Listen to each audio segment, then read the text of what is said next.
लोगों ने सोचा नहीं था कि प्रियंका गांधी ऑपरेशन सिंदूर पर आज संसद में मोदी शाह समेत पूरी भाजपा सरकार को बिना साबुन के इस तरह से धोएंगी। गृह मंत्री जी के कार्य क्षेत्र में आता है इंटेलिजेंस ब्यूरो। क्या गृह मंत्री जी ने इस्तीफा दिया? इस्तीफा छोड़िए, जिम्मेदारी ली। राजनाथ जी तो पुलवामा, उरी और पठानकोट के समय गृह मंत्री रहे थे। आज वे रक्षा मंत्री हैं और हमारे गृह मंत्री महोदय श्री अमित शाह जी के नाक के नीचे पूरा मणिपुर जल गया, दिल्ली में दंगे हुए, पहलगाम में हमला हुआ और आज भी वे उसी पद पर बैठे हैं। क्यों? नमस्कार दोस्तों, मेरा नाम प्रज्ञा मिश्रा है और आप प्रज्ञा का पन्ना देख रहे हैं। तो चलिए वीडियो को शुरू से शुरू करते हैं। दोस्तों, ऑपरेशन सिंदूर पर संसद में चर्चा के दौरान वो वक्त आ गया जब अमित शाह ऑपरेशन सिंदूर पर जवाब देने के बजाय गांधी परिवार के पीछे छिपने लगे, जवाब देने के बजाय अपनी पीठ थपथपाने लगे, जवाब देने के बजाय राहुल गांधी को चैलेंज करने लगे। मैं राहुल गांधी जी को चैलेंज देना चाहता हूं। इन्होंने इस आतंकवादी हमलों के खिलाफ उनकी सरकार ने जो कदम उठाए, यहां खड़े रहकर हिम्मत से बताए देश की जनता को। कुछ नहीं किया मान्यवर, ये यहां से आतंकवादियों की फोटो पाकिस्तान भेजते रहे, डोजियर भेजते रहे। लेकिन फिर बोलने के लिए संसद में खड़ी होती हैं प्रियंका गांधी। प्रियंका गांधी से बेहतर सवाल, प्रियंका गांधी से बेहतर बात, प्रियंका गांधी से बेहतर संवाद कोई कर ही नहीं पाया। संसद में प्रियंका गांधी का एक एक शब्द ऐसे निकल रहा था जैसे देश की 125 करोड़ आबादी संसद में खड़े होकर खुद सरकार से ये सवाल पूछ रही। मैं प्रज्ञा के पन्ना पर वैसे तो नेताओं के बड़े बड़े बयान सुनाती रही हूँ, लेकिन दोस्तों आज आपको प्रियंका गांधी की पूरी स्पीच, पूरा भाषण सुनना चाहिए। लेकिन मानिए दोस्तों, प्रियंका गांधी के सदन में पूछे गए सवाल आपको अपने सवाल लगने लगेंगे। ना कोई हो, ना कोई हल्ला, ना कोई अपशब्द, ना कोई मस्खरेबाजी। प्रियंका गांधी ने इतनी गंभीरता से सवाल किए कि सत्ता पक्ष के लोग भी सिर हिलाए बिना रह नहीं पाए। चलिए शुरू करते हैं, लेकिन वीडियो पूरा देखिएगा दोस्तों। पहलगाम हमले से सिर्फ 2 हफ्ते पहले हमारे गृह मंत्री महोदय जी कश्मीर गए थे। किस लिए गए थे? जो सुरक्षा की व्यवस्था है इसको देखने के लिए गए थे, इसको रिव्यू करने के लिए गए थे और उन्होंने वहां कहा कि आतंकवाद पर विजय प्राप्त हुई है। ये 2 हफ्ते पहले है। 3 महीने बाद JNK के गवर्नर साहब एक आम इंटरव्यू में ऐसे ही चलते चलते कह देते हैं कि हाँ, बैसारन वैली में बहुत लापरवाही हुई और इसके लिए मैं जिम्मेदारी लेता हूँ। ऐसे ही चलते चलते और वो बात होती है, ख़त्म भी वहाँ होती है और वहीं ख़त्म हो जाती है। उनसे जिम्मेदारी ली भी नहीं जाती, कोई सवाल नहीं उठाता, कोई जवाब नहीं देता। अध्यक्ष महोदय, उस हमले की जिम्मेदारी एक आतंकवादी गुट जिसका नाम TRF है थोड़े दिनों बाद लेती है। कौन है ये TRF? 2019 में ये गुट बना। 2020 में इसने कश्मीर में आतंकवाद का काम शुरू कर दिया और 2020 अप्रैल 2020 से लेकर 22 अप्रैल 2025 तक इन्होंने 25 आतंकवादी हमले किए। गृह मंत्री महोदय ने जब UPA सरकार के समय के आतंकवादी हमले गिने तो लगभग 25 गिनवाए थे अभी अपने भाषण में। इस गुट ने कश्मीर में 25 हमले 2020 और 2025 के अंदर एक पूरी लिस्ट है इन हमलों की। मेरे पास इतना समय नहीं है इसलिए मैं एक एक को नहीं पढ़ना चाहती, लेकिन मैं इतना कहूँगी कि इनमें रियासी का हमला भी था 2024 का, जिसमें 9 लोग मारे गए और 41 लोग घायल हुए। कुल मिलाकर 2020 से लेकर 22 अप्रैल 2025 तक TRF ने 41 सेना और सुरक्षा कर्मियों की हत्या की, 27 सिविलियन की हत्या की और 54 लोगों को घायल किया था। भारत सरकार ने टीआरएफ को आतंकवादी संगठन का दर्जा कब दिया? 2020 में दिया, 2021 में दिया, 2022 में दिया, 2023 में दिया। 3 साल बाद, 3 सालों के लिए ये आतंकवादी गतिविधियां कर रहे हैं और आप इनको आतंकवादी संगठन तब कहते हैं 2023 में। इसकी क्या वजह थी? ये सब सरकार के संज्ञान में था। और आप मुझे बताना चाहते हैं, सत्ता पक्ष के नेता बताना चाहते हैं कि ये सब आपके संज्ञान में था, लेकिन कोई भी एक ऐसी एजेंसी नहीं है हमारी सरकार की जिसको पता चला कि ऐसा हमला, ऐसा भयानक हमला होने जा रहा है हमारे देश में, कि पाकिस्तान में बैठे हुए इस हमले की योजना बन रही है कि हम भारत जाके हैवानियत करेंगे, 26 लोगों को मार डालेंगे और हमें पता ही नहीं है। क्या ये हमारी एजेंसियों की विफलता है कि नहीं है? ये बहुत बड़ी विफलता है, एक बहुत बड़ी विफलता है।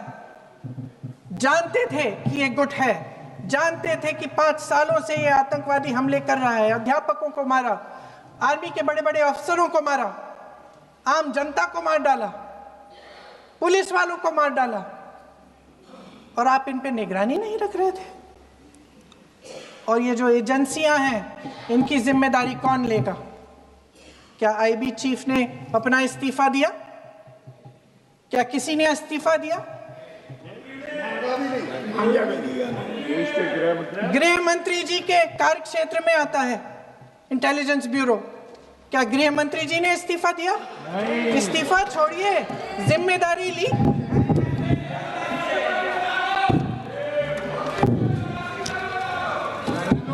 साहब देखिए, इतिहास की बात आप करिए, मैं वर्तमान की बात करना चाहती हूँ। आपको तो एक बहाना चाहिए, आपको तो एक बहाना चाहिए। पूरे परिवार का नाम गिनवा देते हैं। अरे अपनी जिम्मेदारी खुद लीजिए। 11 सालों के लिए तो सत्ता में आप हैं। अभी नेहरू को छोड़ नहीं रहा। कल माननीय गौरव गोगोई जी ने अपने भाषण में पूछा गृह मंत्री जी से, क्या आपकी जिम्मेदारी नहीं थी? मैं देख रही थी। राजनाथ जी, रक्षा मंत्री जी यूं यूं अपना सर हिला रहे थे, कुछ बोले नहीं। अंदर से ये महसूस हुआ होगा कि यहाँ कुछ जिम्मेदारी थी, लेकिन माननीय गृह मंत्री महोदय जी हंस रहे थे, वे हंस रहे थे।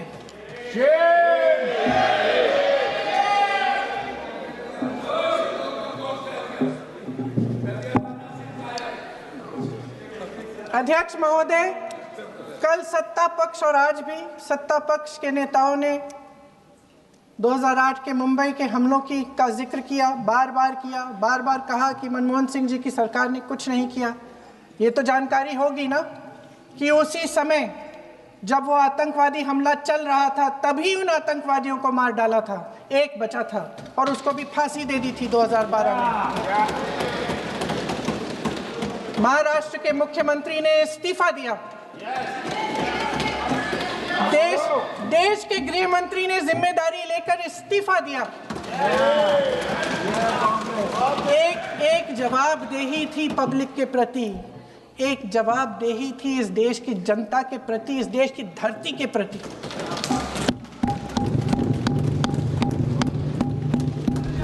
राजनाथ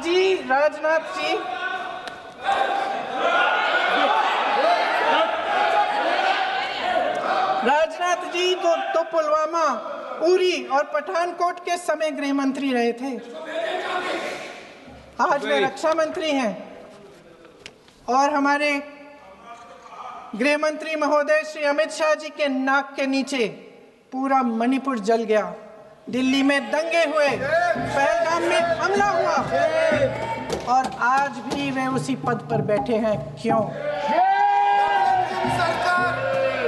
अध्यक्ष महोदय, बमबारी से अखबारों के हेडलाइन बनते हैं, मगर कहानी सुरक्षा में की चूक में भी है। आज देश खोखले भाषण नहीं सुनना चाहता। देश जवाब चाहता है, तसल्ली चाहता है कि सच उससे छिपाया नहीं जाएगा। देश जानना चाहता है कि उस दिन अप्रैल 22, 2025 को क्या हुआ और क्यों हुआ। आप तो खुद अपनी पीठ थपथपाने में लगे रहते हैं। सेना, देश, संसद से सच छुपाते हैं।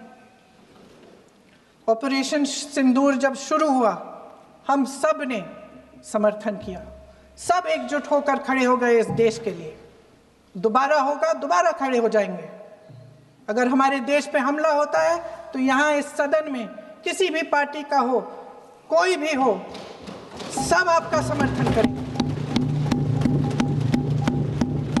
और हमें अपनी सेना पर गर्व है कि उन्होंने इस बार भी दृढ़ता से लड़ाई लड़ी, धैर्य से लड़ाई लड़ी, वीरता से लड़ाई लड़ी।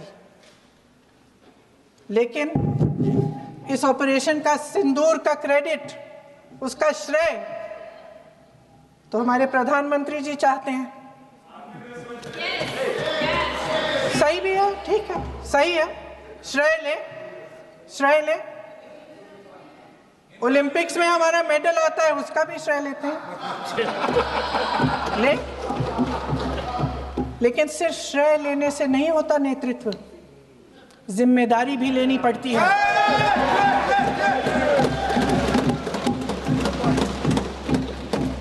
देश के इतिहास में ये पहली बार हुआ, देश के इतिहास में ये पहली बार हुआ कि जंग होते होते ही रुक गई। रुक गई है जी।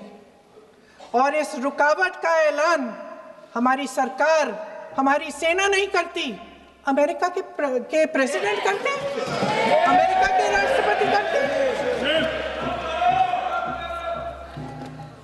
ये हमारे प्रधानमंत्री महोदय की गैर जिम्मेदारी का सबसे बड़ा प्रतीक है। आज गृह मंत्री जी ने इस बात पर उल्लेख किया। उन्होंने कहा, उनके शब्दों में उन्होंने कहा कि पाकिस्तान के पास शरण में आने के बजाय कोई चारा ही नहीं था। आपने शरण दिया क्यों? वो आते हैं आपके देश के अंदर, लोगों को मार डालते हैं और आप उनको शरण दे रहे हैं। क्यों दिया शरण?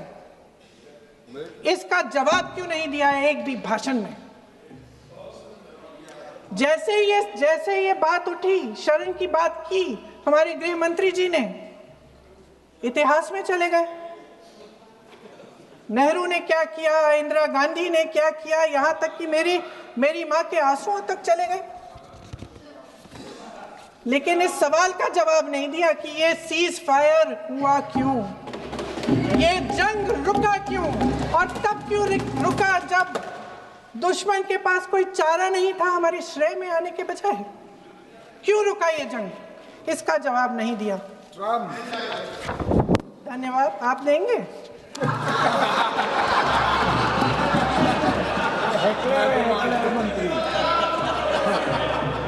देना भाई, देना। आपको टाइम मिलेगा तो, टाइम नहीं मिलेगा आपको शायद। वैसे महोदय, मेरी माँ की आंसू की बात किए, मैं इसका जवाब देना चाहती हूँ। मेरी माँ के आंसू तब गिरे जब उनके पति को आतंकवादियों ने शहीद किया, जब वे मात्र 44 साल की थी। और आज अगर मैं इस सदन में खड़ी हूँ और उन 26 लोगों की बात कर रही हूँ, मैं इसलिए कर रही हूँ क्योंकि मैं उनका दर्द जानती हूँ, महसूस करती हूँ।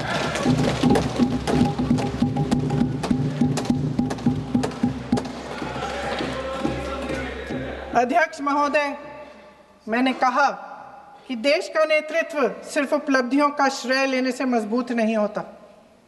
सफलता और विफलता दोनों की जिम्मेदारी लेने से बुलंद होता है। ये सोने का ताज नहीं है, कांटों का ताज है। अध्यक्ष महोदय, जब सरकार झूठी और कायर हो तो वे बहादुर से बहादुर सेना के साहस और पराक्रम को भी कमजोर कर देती है। देश को प्रतिशोध के साथ साथ सबके प्राणों की रक्षा का प्रण चाहिए। सेना की शक्ति के साथ सरकार की सच्चाई भी चाहिए। महान देशभक्त शहीद इंदिरा गांधी जी, जिन्होंने सफल कूटनीति के बल पर अमेरिका के राष्ट्रपति निक्सन का मुकाबला करके पाकिस्तान का विभाजन करवाया, बांग्लादेश बनाया, 1 लाख पाकिस्तानी सैनिकों को आत्मसमर्पण करने पर मजबूर किया, उन्होंने कभी इसका श्रेय लेने की कोशिश नहीं की। ऑपरेशन सिंदूर का मकसद अगर पाकिस्तान को सबक सिखाना था तो शायद ये मकसद अभी अधूरा है, क्योंकि हमारी कूटनीति विफल रही है। इसका प्रमाण यही है कि ऑपरेशन सिंदूर के बाद एक पाकिस्तानी जनरल, जिसके हाथ खून से रंगे थे, अमेरिका के राष्ट्रपति के साथ बैठकर लंच खा रहे थे। अगर ऑपरेशन सिंदूर का मकसद आतंकवाद को खत्म करने का था तो पाकिस्तान को संयुक्त राष्ट्र के आतंकवाद विरोधी समिति का अध्यक्ष चुने जाने से इस मकसद को धक्का लगा है। इसकी जिम्मेदारी कौन लेगा? क्या हमारे प्रधानमंत्री लेंगे? क्या उनमें ये हिम्मत है? नहीं है। अगर इस ऑपरेशन के दौरान हमारे जहाजों का नुकसान नहीं हुआ तो सदन में इसे साफ साफ कहने से क्या डर है? क्यों नहीं कहा है? कल भी रक्षा मंत्री जी ने कहा कि हमारे इंफ्रास्ट्रक्चर का नुकसान नहीं हुआ, तो जहाजों के बारे में भी बता दें, साफ साफ बता दें, क्या हर्ज है? सच्चाई तो है। सवालों से बचने के लिए ये सरकार हमेशा प्रयास करती है। इसकी राजनीतिक कायरता बेमिसाल है। देशवासियों के प्रति जवाबदेही का एहसास ही नहीं है। सच्चाई ये है कि इनके दिल में जनता के लिए कोई जगह नहीं है। सब राजनीति है, सब पीआर है, सब प्रचार है, सब पब्लिसिटी है। देश की जनता के लिए आपके हृदय में कुछ नहीं रहा। बहुत समय हो गया है आप इस प्रचार में ही लिप्त हैं, जनता को देख नहीं पा रहे हैं। जी मानिए। जो पहलगाम में हुआ, खत्म करती हूँ, जो पहलगाम में हुआ उससे हर एक देशवासी के दिल पे चोट पहुंची है। हिमांशी नारवाल की गुहार ने हम सबको शर्मिंदा किया है। इसीलिए मैं आज यहाँ खड़े हुए एक आखिरी बात करना चाहती हूँ।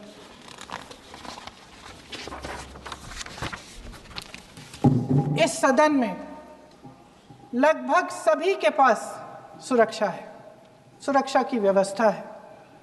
हम जहाँ भी जाते हैं हमारे साथ सुरक्षा कर्मी आते हैं। आपको भी मिल जाएगी, आप मंत्री बन जाएंगे, आपको भी मिल जाएगी। मैं मजाक की बात नहीं कर रही हूँ, थोड़ा सा धैर्य रखिए। उस दिन पहलगाम में 26 परिवार उजड़ गए। 26 लोगों को अपने परिवार के सदस्य के सामने मारा गया। 26 बेटे, पति, पिता गुजर गए। उनमें से 25 भारतीय थे।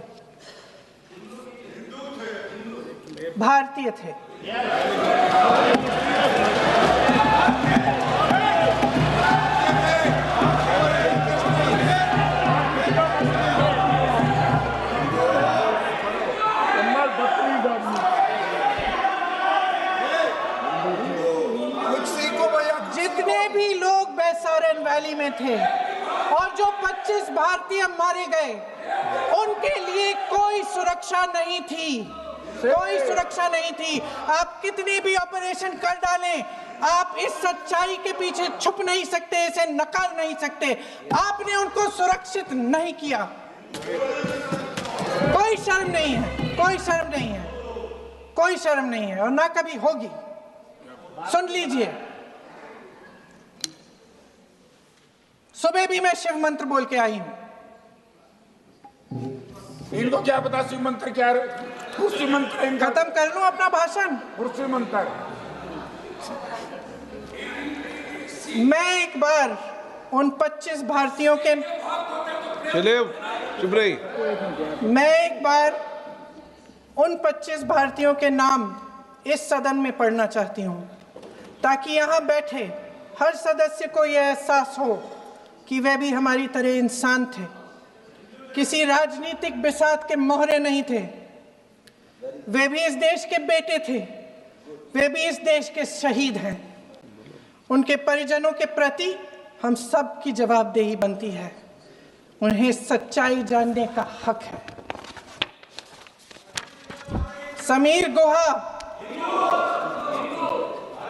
भारतीय, बिट्टन अधिकारी, मनीष रंजन, हेमंत सुहास जोशी, विनय नारवाल, सुशील नथनियल, अतुल श्रीकांत मोने, सैयद आदिल हुसैन शाह, माननीय वानी, एन रामचंद्रन, संजय लक्ष्मण लेले, माननीय प्लीज दिनेश अग्रवाल, दिलीप दिल से, प्रशांत कुमार सतपति, JS चंद्रमौली, अब बोलिए, अब आराम से बोलिए। JS चंद्रमौली, यतीश परमार, S मधुसूदन राव, माननीय सदस्य, नारेबाजी का सदन नहीं है। शैलेश कलाटिया, ये तरीका ठीक नहीं है आपका। मंजुनाथ राव, कौस्तभ गणबोटे, शुभम द्विवेदी। जय हिंद।